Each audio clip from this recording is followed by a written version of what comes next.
नाज़रीन, पाकिस्तान में इस वक्त सियासी जमातों, अहले दानिश और सियासी कारकुनों समेत इल्मी और फिक्री महाज पे नए सूबों के क़याम की बहस शद्दोमत से जारी है। इस बहस के हक में और मुखालिफत में फरीकैन मुख्तलिफ दलाइल देके अपना अपना मौक़िफ़ पेश करके राय आमा पे असरअंदाज होने की कोशिश कर रहे हैं। नए सूबों का क़याम एक सियासी, इंतज़ामी और कानूनी मसला है और जहां इसकी ज़रूरत महसूस हो तो इनकी तश्कील में कोई हरज भी नहीं है।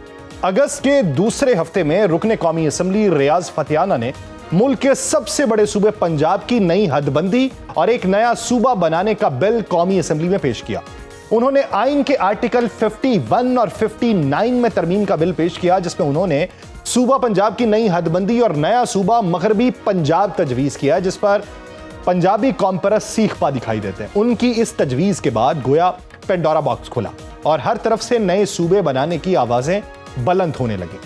कुछ रोज पहले कराची में प्रेस कॉन्फ्रेंस करते हुए मारूफ सनतकार SM तनवीर का यह कहना था कि NFC अवार्ड के तहत सूबों को मिलने वाले फंड्स अजला तक मुंतकिल नहीं हो रहे, जिससे मकामी मईशत तरक्की नहीं कर पा रही। उन्होंने क्या कहा था, पहले वो मुलाहिजा। 42% फेडरल गवर्नमेंट को जाता है, 58% प्रोविंसेस को जाता है। इसका एक फॉर्मूला है पॉपुलेशन और पॉवर्टी का। जो प्रोविंसेस को आता है, क्या उसी तरीके से ट्रिकल डाउन होता है? क्या उसी तरीके से ये उस डिवीजन में पहुंचता है? क्या उसी तरीके से ये उस डिस्ट्रिक्ट में पहुंचता है? मुझे नजर नहीं आ रहा। मुझे तो ऐसा लगता है कि सिस्टम फेल होता जा रहा है। SM तनवीर साहब की गुफ्तगू का कुछ हिस्सा मुलाहिजा किया आपने। उन्होंने ये भी कहा कि हुकूमत मसाइल का हल नए सूबे बनाने में समझती है तो ताजर बरादरी हुकूमत के साथ है। इससे पहले नए सूबे बनाने के लिए आवाजें तो उठती रहीं, मगर इस बार पहली मर्तबा ऐसा हुआ है कि बिजनेस कम्युनिटी से लेकर सियासतदान और मीडिया तक सबसे अहम और हसास मौजू पे खुल के बात कर रहे हैं। नए सूबे बनाने के हक में दलील ये दी जा रही है कि पाकिस्तान के सूबों का मॉडल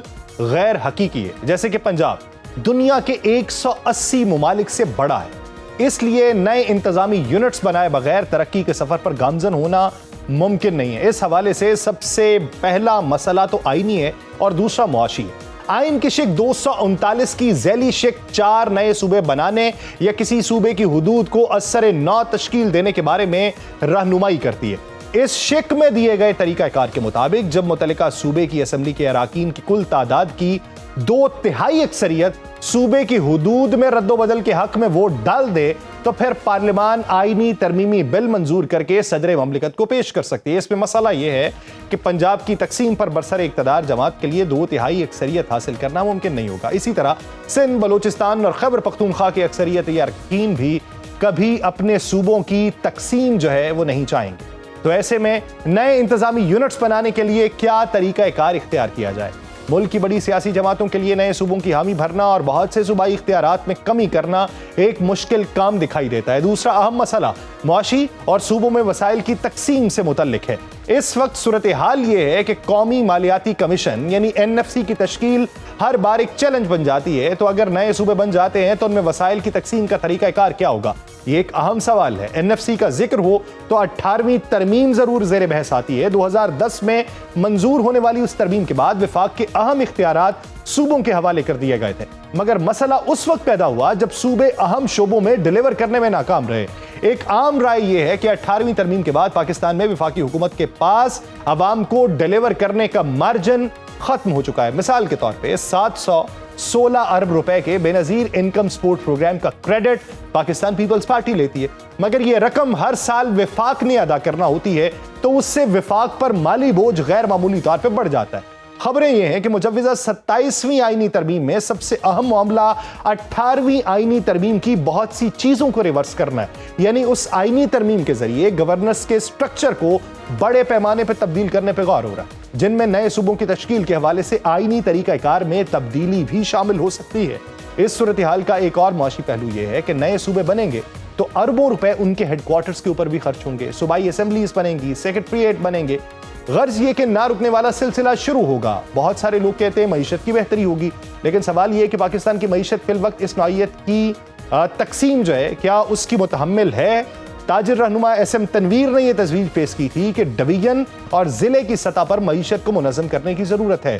कोई कमिश्नर किसी डिवीजन की ऑनरशिप नहीं ले सकता क्योंकि वो 6 माह बाद ट्रांसफर हो जाता है। चुनाचे इस वक्त मामला अवामी नुमाइंदों को ऑनरशिप देने का भी है ताकि मकामी सतह के ऊपर मईशत मुनज़्ज़म हो सके। चुनाचे एक हल्के की जानिब से यह कहा जा रहा है कि नए सूबे बनाने से बेहतर यह है कि बल्दियाती निज़ाम को मजबूत बनाते हुए इख्तियारात निचली सतह तक मुंतकिल किए जाएं। पाकिस्तान में बल्दियाती निज़ाम का कामयाब तरीन तजर्बा जनरल परवेज मुशर्रफ के दौर में किया गया था, जो चंद खामियों के बावजूद भी कामयाब रहा। चुनाचे नए सूबे बनाने का मकसद अगर मुअस्सर इंतजामी कंट्रोल, बेहतर मैनेजमेंट और मनसूबाबंदी है तो उसके साथ साथ ज़िली सतह पर इख्तियारात की मुंतकली से भी यह मकसद हासिल किया जा सकता है। अवाम को ऑनरशिप इससे मिलेगी और ज्यादातर वो डिलीवर कर पाएंगे। पाकिस्तान में नए सूबों के कयाम के लिए वक्तन फवक्तन बहस जारी रहती है। जैसा कि 2023 में भी मुल्क में मजीद सूबे बनाने के हवाले से बिल सेनेट की कायमा कमेटी में पेश किया गया था, जहां फैसला किया गया कि इस मामले पर मजीद मुशावरत होगी और सूबों से तजावीज़ ले जाएंगी। जिसके बाद सेनेट की कानून इंसाफ से मुतल्लिक कमेटी का इजलास हुआ, जहां पे हुक्मरान इत्तेहाद में शामिल जमातों और अपोजिशन के अराकीन ने शिरकत की और मुल्क में नए सूबे बनाने पर मुशावरत की गई। उस मुशावरत के बाद क्या हुआ, कोई कुछ नहीं जानता। नए सूबे बनाने से हालिया बहस न पहली बार हो रही है न आखिरी बार। यह दुरुस्त है कि पाकिस्तान में सूबों का मौजूदा ढांचा गैर फितरी है, मगर बल्दियाती निजाम भी इस खलीज को अबूर कर सकता है, जिससे जमहूरी रवैयों को फरोग दिया जा सके। शायद नए सूबे बनाना भी फिर मुमकिन हो जाए।